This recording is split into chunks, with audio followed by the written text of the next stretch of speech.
여러분 반갑습니다. 자, 오늘은 이단 대처법 2강 이단 상담의 원리 그 첫 번째 시간을 하겠습니다. 이단 상담의 이제 원리 이 내용이 길어서 쪼개어서 강의를 하도록 하겠습니다. 오늘은 그 첫 번째 시간으로 보통 이단 상담 할 때 실패를 하거든요. 왜 실패하는가 하는 원인을 분석해가지고 반면교사로 실패하지 않는 그런 원리를 이제 배우는 거죠.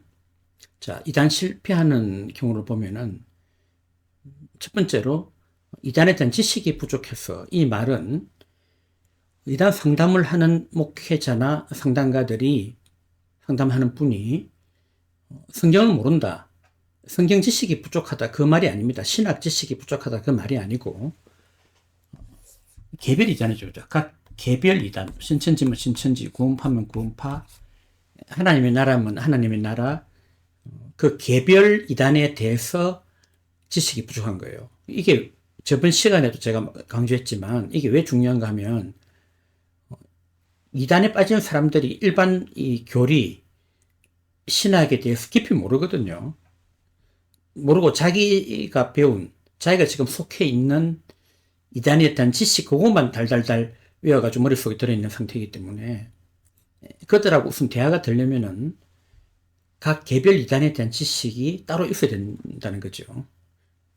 저번 시간에도 제가 그런 걸 길게 설명했습니다만은, 특히 목사님들이 이제 내가 배운 신학 지식, 일반적인 이런 신학 지식을 가지고 하려고 하면 삼일체라 그죠. 그 다음에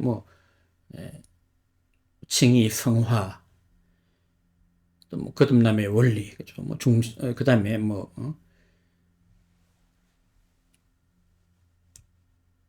성령의 역사, 이런 이런 어떤 신학적인 이런 거를 이단에 빠진 사람들은 모르거든요, 잘. 그런 거는 잘 모르고 자기 구원파면 구원파, 하나님의 교회면 하나님의 교회, 여호와의 증인이면 여호와의 증인, 자기 해당 이단에 된 지식만 가득하단 말이죠, 머리에. 그러니까 그냥 일반적인 우리의 그 성경 지식이나 신학 지식으로 상담을 하려고 하면 대화가 안 된다는 거죠. 대화가 안 됩니다. 그래서 필수적으로 일단 대화가 돼야 되니까, 그죠. 그러려면은 그 해당 이단에 대한 지식이 필요하다는 거죠. 근데 제가 저번 시간에도 그 이야기했지만, 우리 목사님들 같은 경우에는 목회하기도 바쁜데, 이단을 따로 또 이렇게 신천지면 신천지 파고들려고 하면은 너무 방대하고 복잡하거든요. 그것도. 그래서 해당 이단에 대해서 아주 깊이 파고들 필요는 없다. 제가 그렇게 말씀드렸고, 핵심만 알면 되죠. 그죠? 핵심만 알고 있어야 된다는 거죠. 그리고, 이제 핵심만 필수적으로 핵심 교리는 알고 있어야 되고, 거기에다가 이제 매뉴얼이 있어요. 매뉴얼. 해당 이단들의 매뉴얼. 오랫동안 이단 상담가들이, 또 이단 전문가들이 이단들을 연구하고 이단하고 상담을 하다 보니까 노하우가 쌓여가지고 어느 정도 매뉴얼이 다 작성이 되어 있어요. 그래서 신천지에 있는 사람들이 이런 말을 하면은 이렇게 대응하고, 여호와의 증인 사람들이 이렇게 반박을 하면은 또 그걸 역으로 또 받아치고, 이렇게 어떻게 하면 된다고 하는 그 방법도, 노하우, 그걸 집대성한 매뉴얼이 딱 나와 있어요. 그 자료가 많이 있습니다. 저도 가지고 있고요. 그러니까 요걸 이렇게 또 공부를 해야 됩니다. 그죠? 어쨌든. 근데 이제 그러니까 이단을 혼자서 그냥 그 해당 이단에 대해서 자료를 찾아보고 자료 정리하고 하려면은 너무 시간이 많이 걸리고 목회도 방해가 되고 또 참 한도 끝도 없습니다. 그러나 중요한 그 이단들의 허점, 논리적인 좀 이렇게 모순, 이런 것을 딱 집대성해서 공격할 수 있는 그런 무기를 이단 전문가들이 다 만들어 놓았습니다. 자료를. 그래서 그것을 이제 집중적으로 공부해야 된다. 어쨌든 그래도 공부는 해야 된다는 거죠. 내가 기본 가지고 있는 지식, 성경 지식, 신학 지식, 그런 것 가지고만 하려고 하면 안 됩니다. 그건 대화 자체가 안 되고, 또 내가 가지고 있는 뭐 깊은 지식을 이야기해봤자 그걸 뽐내는 것밖에 안 돼요. 상대방이 못 알아듣기 때문에. 그래서 일단은 이제 상대방 어떤 이단에 속해 있고 뭐 어디까지 배웠는가 이런 걸 이제 상태를 파악해가지고 거기에 대한 지식을 기본적으로 가지고 있어야 된다.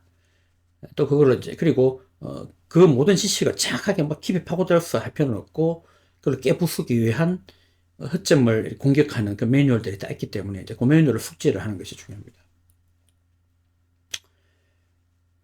그래서 이거는 이제 기본이고요.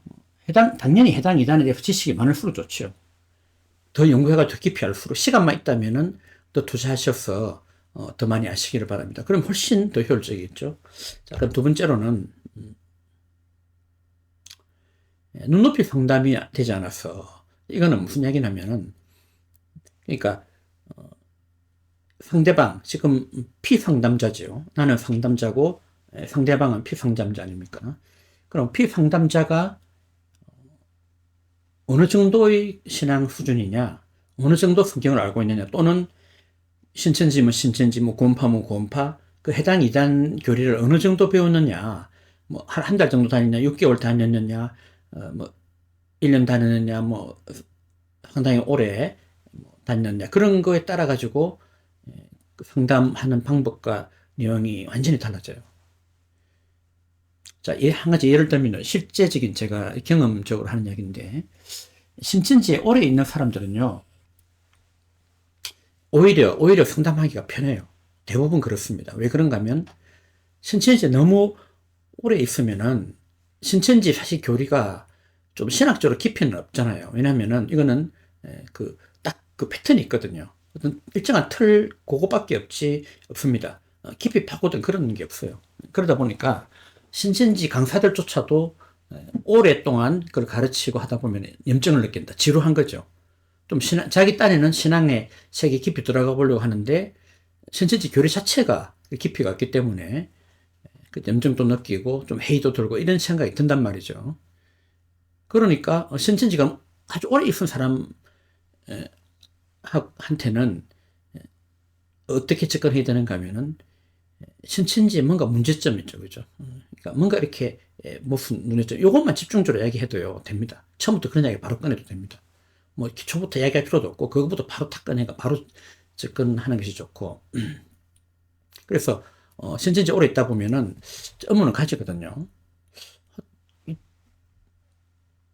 14만 4천 명, 14만 4천 명이 구원을 받는다고 내가 그렇게 알았었는데, 좀 바뀌었나, 교리가?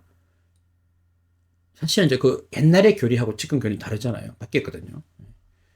그런 것이 좀 의문이 든단 말입니다. 그러면 14만 4천 명이 속해서 공부하는 사람과 지금은 14만 4천 명 자꾸 넘어갔기 때문에 그 전체 자기들 숫자가 그 외에도 구원을 받을 수 있다고 살짝 바꿨는데 아무래도 14만 4천 명 그 숫자 안에 들지 못하고 후에 가입한 사람들은 좀 의문을 가지고 속으로는 불안해하고 있거든요. 이제 그런 허점을 파고들 수가 있는 거죠. 그것도 신천지에 대해서 어느 정도 조금 오래 다니는 사람들이 오히려 그런 의문이 많고요. 처음에 배우는 사람들은 오히려 더 힘들어요. 백지 같은 상태에서 신천지 참 매력을 느끼고 있는 상태이기 때문에 더 힘듭니다. 그래서 이제 그래도 완전 초보, 신천지 다니면 한 달밖에 안 됐다, 석 달밖에 안 됐다 이런 사람들은 그래도 어느 정도 이렇게 되는데 좀 1년 정도 다닌 사람들이 제가 1, 2년 다닌 사람들이 어중간한 것 같아요. 제법 신천지에 막 매력도 느끼고 한참 막 불타오르고 막 그렇게 열심히 하고 있는 사람들이니까 참 쉽지가 않아요. 그리고 또 기성교회 장로 또 권사였던 사람들이죠. 그러니까 그냥 생짜배기로 기독교 신앙에 대해서 잘 모르다가 아예 불신자였다가 신천지에 가서 성경 공부를 하고 신천지 교인이 된 사람도 있고 어떤 분들은 기성교회 장로 권사로 막 수십 년 동안 신앙생활 하다가 뭐 교회에서 상처를 받았다든지 아니면 뭐 기성교회의 환멸과 해이를 느끼고 아니면은 기성교회 그 말씀에 대해서 의문을 풀지 못한 채 시험에 들어가지고 나름대로는 진리를 찾기 위해서 진짜 문을 두드리는 사람 심지어 목사님들도 있거든요. 목사님들 중에도 그렇게 가는 분들이 드물지만 있습니다. 성교회 장로 권사했던 사람들은 어떻게 보면 이분들도 레파토리가 뻔하죠. 왜냐면은 좀 상당히 우리 기독교 예민한 부분이 있거든요. 예정론이라든지 그죠? 이런 거 이런 상당히 좀 그리고 선악과 문제라든지 하나님은 선악과를 따물 줄 알면서도 왜 만들었을까 이런 식의 이제 그런데 의문을 가지고 있고 이제 그런 분들이 신천지에 가는 거죠. 그러면 이제 이런 그런 오랫동안 다니다가 간 분이라고 생각이 들면은 10중 8구는 그런 질문을 합니다. 기성교회의 아주 좀 뭐랄까 좀 상당히 깊이 있는 내용에 대해서 딱 질문하기 때문에 이제 그런 의문을 가질 만한 예정론이나 아니면은 기존 기성교회의 정치 체제나 구조나 이런 것에 대한 그런 거라든지 어느 정도 거기도 매뉴얼이 좀 되어 있는 편입니다. 그런 의문을 가질 만한 그런 것들. 아까 말했지 선악과 문제 이런 것도 어느 정도 그런 대비를 해가야 돼. 근데 신천지에 다닌 지 얼마 안 되는 사람한테 사실 그거는 큰 의미는 없습니다. 왜냐면 선악과 문제 이런 것보다는 지금 신천지 교리 그 자체의 매력을 푹 느끼고 있기 때문에 이제 그거는 그런 사람들은 신천지 교리 자체를 상담하는 분이 연구를 해가지고 신천지 상담, 신천지 배우는 그 내용 가지고 직접적으로 하는 게 좋죠. 그리고 이제 여기 말한 초신자는 이제 그게 우리 기성교회 그죠. 기성교회 이제 초신자 세례만 받은데 신앙이 형성되기 전에 제대로 자리 잡기도 전에 신천지 간 사람들이겠죠. 초신자들은 구원의 확신 자체가 없잖아요. 구원의 확신이 좀 이제 부족하죠. 그러니까 이런 사람들에게는 기성교회 초신자로 있다가 신천지로 이렇게 빠진 사람들 같은 경우에는 예수님을 만나고 구원의 확신을 갖게끔 하는 게 우선입니다. 그게 돼야 다른 것이 의미가 있지. 예수님에 대한 그게 확신이 없는데 이제 그런 복음에 대한 기초적인 이런 게 딱 불안정한데 다른 이야기를 하는 건 큰 의미가 없기 때문에 이제 그거부터 하고 있다. 이렇게 어떤 상대방의 신앙 수준이나 상태에 따라 가지고 상담 내용이 달라지기 때문에 딱 눈높이 상담을 해야 됩니다. 이런 것도 이제 좀 연구를 하긴 해야 되는데 간단히 결론부터 말씀드리면 골머리 앓을 필요는 없고 여기에 이제 노하우가 다 있어요. 자료도 있고 또 매뉴얼이 있습니다. 있기 때문에 크게 걱정할 필요는 없는데 어쨌든 눈높이 상담은 해야 된다는 거죠. 상대방의 상태를 잘 모르고 일방적인 내가 주입식이나 설교식 그런 상담은 곤란하단 말입니다. 그리고 아까 나온 것들하고 좀 겹치는 이야기이긴 한데 조금 더 세분화시켜 해봤습니다. 지나치게 신학적으로 이 말은 상담하는 이렇게 주고받는 말은요, 그 용어들은 최대한 쉽게 해야 돼, 쉽게. 좀 쉬운 용어로 해야 됩니다. 무슨 목사님들이라고 자꾸 죄송한데, 목사님들 중에는 너무 어려운 용어를 쓰는 거예요. 하다가. 하나님의 주권, 이런 것까지는 괜찮은데, 어떤 분은 아주 좀 어려운 거죠. 전문 신학자나 쓸만한 그런 용어들 이렇게 이제 그러니까 그분이 물론 단장이 이제 많이 이제 목사님들이 많이 연구한 분이겠죠. 연구한 분이지만 상담에는 좋지 않아요. 상담은 좀 쉽게 해야 됩니다. 너무 어려운 용어를 쓰면요, 이제 그것부터 상대방이 이해도 안 되고, 그러니까 동문서답이 되기 쉽고 또 마음을 닫게 되는 거죠. 그리고 이제 그렇게 해봤자 사실 대부분 이단에 빠진 사람들이 깨어지거나 자기가 속한 해당 이단이 잘못된 걸 깨닫고 돌아오는 것은 성경 말씀 자체를 통해서 깨닫고 돌아오는 것이지 그때 신학적이고 이런 어떤 아주 복잡한 이론 이제 그런 것을 잘 알아들어서 자기가 딱 이렇게 자기 배운 이단 교리 그하고 비교할 만한 그런 능력이 안 됩니다. 너무 어렵기 때문에. 그러다 보니까 그게 안 된다는 거죠. 그죠? 그리고 이제 하면 좋은데 이것도 원어란 건 이제 헬라 히브리어 성경 원어를 말하죠. 그죠? 성경 원어 헬라나 히브리어 이걸로 하는 것도 좋아요. 이제 그게 딱 결정적인 어떤 그게 딱 키포인트라면 좋은데 이제 너무 그런 그쪽으로 그 포인트에서 하는 건 좋지만은 전반적으로 그 원어 위주로 막 한다 이렇게 하면 상대방이 헬라 히브리 모르잖아요. 그러니까 그게 상당히 좀 비효율적입니다. 엄청난 시간이 소요되고 잘 알아듣지도 못하고 동문서답 될 확률이 많다는 거죠. 저도 이런 걸 많이 시행착오를 겪었습니다. 제일 좋은 거는 그냥 이제 본인이 그러니까 이 상담자 본인이 그 해당 이단 신천지 신천지 구원파면 구원파 이제 그 교리를 공부를 하고 이제 그거를 자기가 성경을 찾아가지고 성경 구절하고 이렇게 대비하면서 그 자기 나름대로 자료를 반박할 그런 말이라든지 그 논리를 준비해 놓는 것이 제일 좋습니다. 그렇게 하면 왜 그런가 하면은 그러니까 그 이단에 빠지는 사람들이 신학적인 이런 걸 잘 모른단 말입니다. 모르기 때문에 어려운 내용을 잘 모르죠. 그냥 성경 말씀 가지고 말씀도 쉽게 설명해 가지고 하는 것이 제일 좋다는 거죠. 그래서 그냥 당신이 그렇게 배워서 주장하는데 이게 이 성경 구절하고 안 맞는다. 이제 그렇게 하면은 탁 이게 결정적인 이게 마치 이게 딱 그 상대방 입장에서는 가슴에 비수를 꽂는 것 같은 그런 느낌을 받거든요. 그런데 뭐 내가 신학교 다니면서 이렇게 배웠는데 여기에 하면 당신의 그 교리 잘못됐다. 그러면 상대방은 아니 그거는 목사님이 뭐 신학을 그렇게 하는데 그 신학자들이 하는 말이 다 옳다고 볼 수 있습니까? 하지만 말씀가지고 딱 들여대면은 이거는 그냥 빼도 박도 못하는 거죠. 이것이 제일 둘러가지 않고 제일 직설적이고 제일 효율적인 방법이라는 거죠. 그러니까 물론 이제 반드시 뭐 성경만으로 해라는 건 아닙니다.